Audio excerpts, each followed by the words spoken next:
other industries and some businesses are so high profit margins, but they're still so worried. Why are they so worried?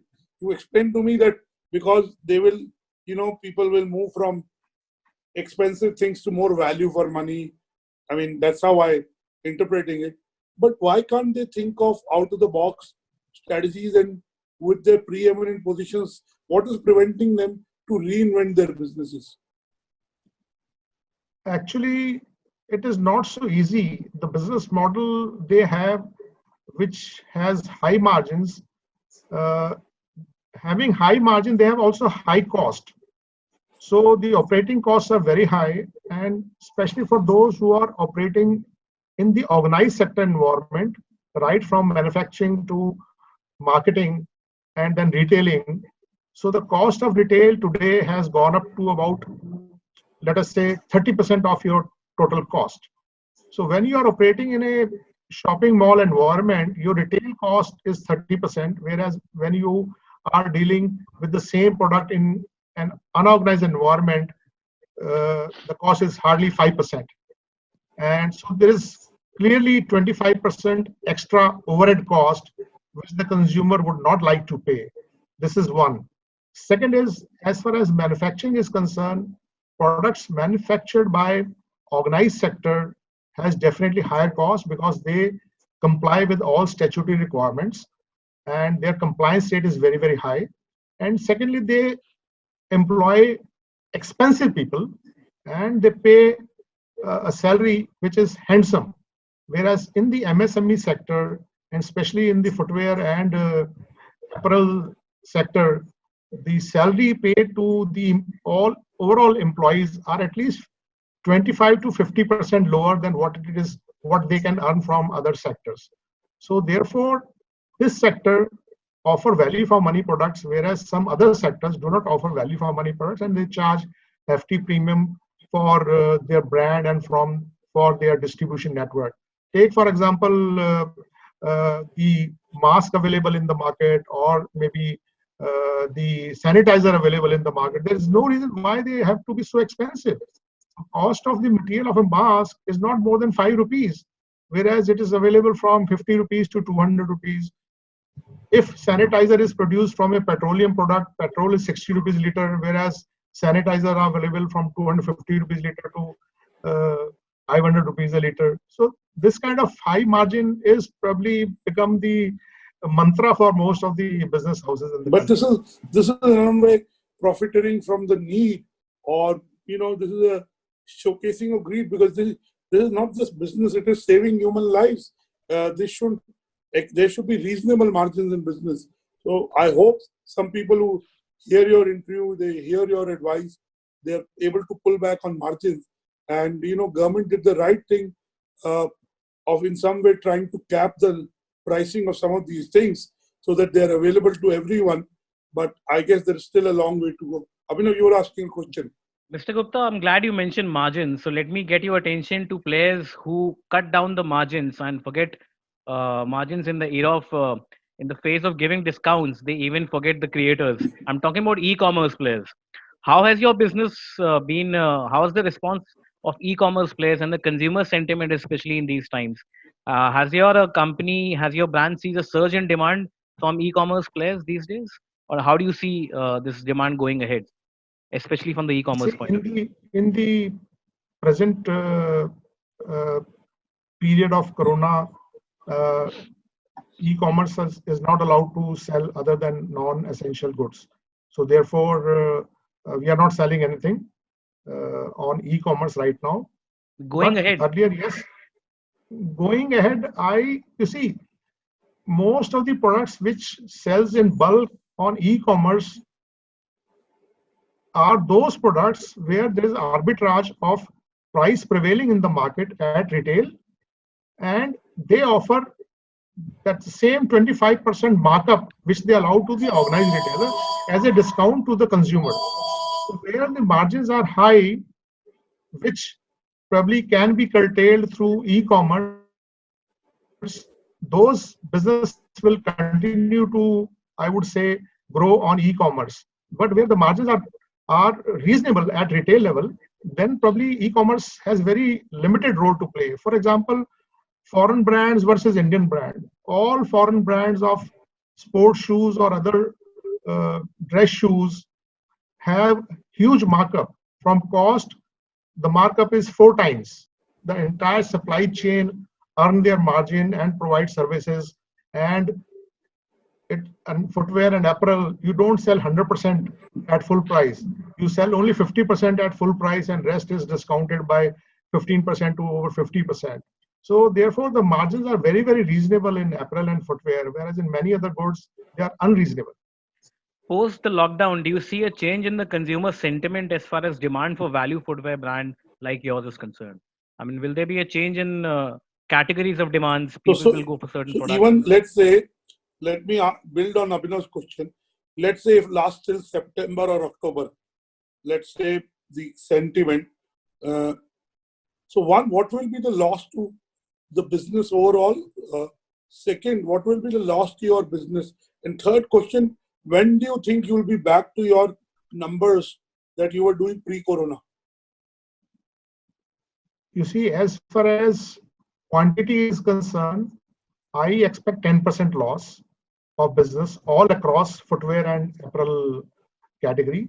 As far as value is concerned, I expect 25% loss all across footwear and apparel category, because people will become more value conscious. So therefore, the price has to come down. So rather than selling at full price, either we have to discount or have to refix the. And what was the third question?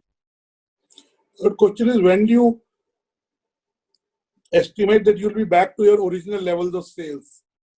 I think by next financial year, which is 2021-22, we should be back on normal. As far as the present year. And so if it takes that much time to come, how will small and medium size players survive?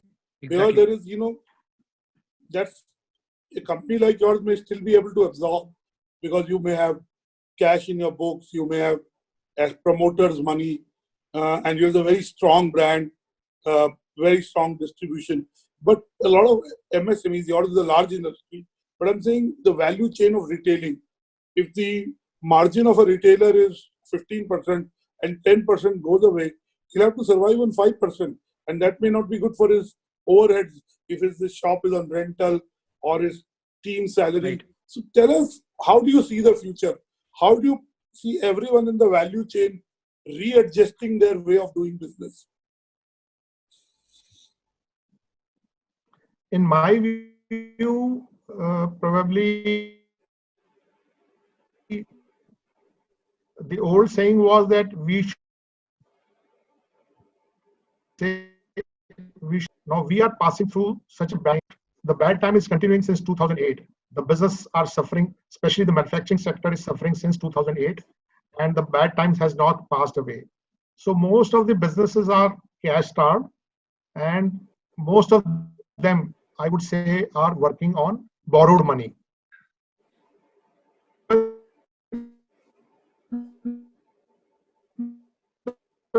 Businesses, so the cash crunch is the biggest problem today.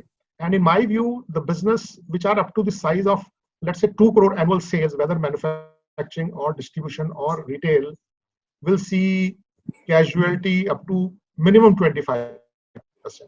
And as far as business above 2 crores to say 10 crores, the casualty rate may be 10%. And from 10 crores to any number, the casualty rate may be 5%. But a lot of casualties are going to happen in the present crisis, because people don't have money, and the bank and the government has not come forward so far to give us a bailout package. And the government do not have money. We are a poor country. So if we are living in a poor country, even the business houses are poor and the industry is poor. So we don't have solution to fight with such a problem. So a lot of businesses will die.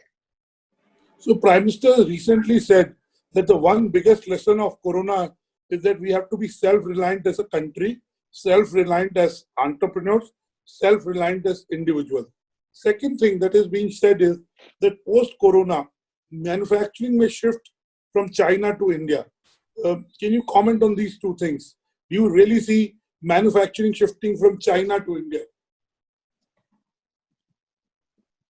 I come from a family which believes in the concept of Mahatma Gandhi, because my grandfather was a freedom fighter from Karnal, and our business was started as a cooperative to help the local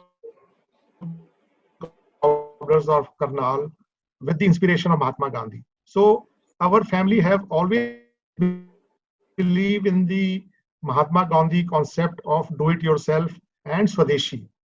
Unfortunately, in the last 30 years, since 1991, when Manmohan Singh government liberalized our economy and opened all barriers of imports, suddenly the consumer have become aware of high quality products at any price. Everything is now available in India. But we have forgotten the concept of Swadeshi. BJP in its manifesto few years ago mentioned that their volunteers and their karyakartas should wear Swadeshi, and Liberty brand was recommended as a Swadeshi brand. And from bottom up to Prime Minister Atal Bihari Vajpayee used to wear Swadeshi, and this is how Liberty got promoted in the political circles. Though our products are popular, comfortable, value for money, but as a Swadeshi, political parties have also promoted our product. But I think we have lost somewhere in the last 20 years. And despite my father fighting for Swadeshi and asking government not to allow import of footwear, finished footwear, the government has gone ahead and probably liberalize and allow import of footwear and many other product categories at a very low duty. The custom duty, which used to be 100% post pre 1991, it came down to only 25%, and the cost differentiation between China and India was so huge that even after paying the duty, people had made a lot of money by selling foreign products. But government in the last 2 years, even after initiating campaign like Make in India, has now realized that we have to protect the domestic industry. But it is already too late. But if this new realization has come at the top level right now, that we have to self-sufficient, so we have to identify which categories. In oil, we cannot be self-sufficient. But there are several categories of products like maybe footwear, apparel, all home products, home appliances, where we can be very easily self-sufficient, which is not high technology products. So as far as roti, kapda or makan is concerned, we can be very easily self-sufficient. It is the government who has now realized this and make policy which support made in India on the ground level. Right. Adarji, do you think there will be a role for, as a business owner, Adarji? I think his internet connection is a little unstable. Yes. I think it's frozen for a moment. Adarji, can you hear me? Yes, he can hear you now, I guess. Yes. Adarji, post-COVID, as a business owner, you built the Liberty brand very aggressively, right? In the last 20 years, in the first 10 years, I interacted with you when you were really building the Liberty brand through 360-degree television, newspapers, events, digital. But do you think, as a brand owner, you will pull back advertising in the post-COVID era, or advertising is here to stay? In my personal view, although not many people in the family agree with me, advertising is fuel for growth. The more fuel you use, the more growth you will get. And there are several examples in this country who have probably built enormous wealth for the family and for their stakeholders by believing in this mantra. And I would like to give example of, let's say, Ghadi detergent, Nirma, Amul, Liberty, and Imami, and Manforce. All these companies have not very high quality, uh, international quality products, but they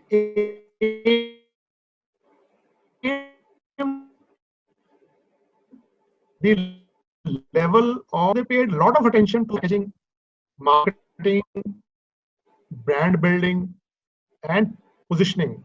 And by doing that, they were able to probably reach a high level of quality of their product, were able to probably change the standards of manufacturing by earning more and more money through building brand. And today they have become large corporates, which has created wealth for the entire supply chain, uh, working for them, and also for the stakeholders who have invested money. So I strongly believe that advertising is a fuel for growth, and especially in these times, it's not probably the sales campaign. You have to build uh, a relationship with your customer.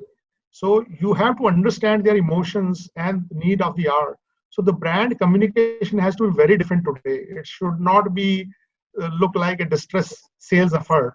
Most of the companies in the last 5 years or 10 years, since probably digital media has come in, and also people have started spending more money, people are not looking at building brands. Most of the people are following multinational brand strategy, where the brand internationally has already been built, but they are trying to build business in India. So without understanding that you have to build brand, and only then when the brand is there, you can build business. Here, the most of the international company, without building brand, they want to build their business and started offering discount, which starts from 10%, goes up to maybe 80, 90%. So how can probably a consumer who has paid, who has bought your product at full price, where 80% discount is offered, he felt cheated. He feels cheated. So therefore, this is not the way the brand is built. So now maybe post COVID-19, when the market's coming back to normal, I foresee that most of the foreign brands would be the first one to start offer 50 to 80% discount to get rid of the old stocks, because they want to see high numbers. So therefore, having no other option, they have to sell, or they have to clear their old stocks, offering high discounts. Mr. Gupta, post COVID, which are the sectors you see will be thriving based on the environment and based on the economic conditions? Post COVID, medical, food, FMCG, safety, online education, these are the few sectors in my view will thrive.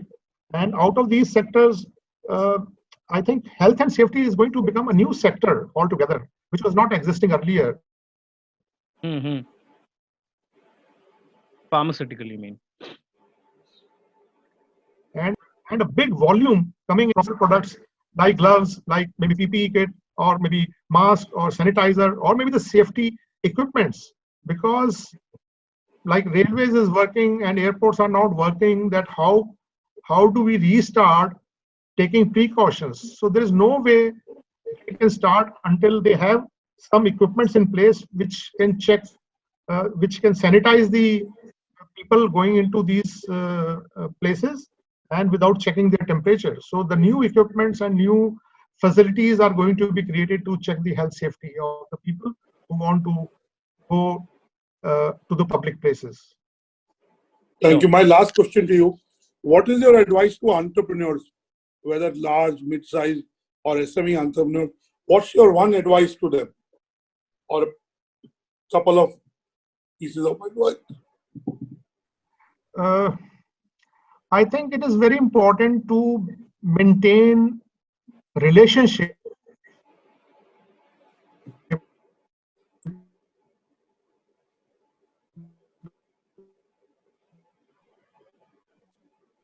with everybody to your shareholders. So that is the toughest question today.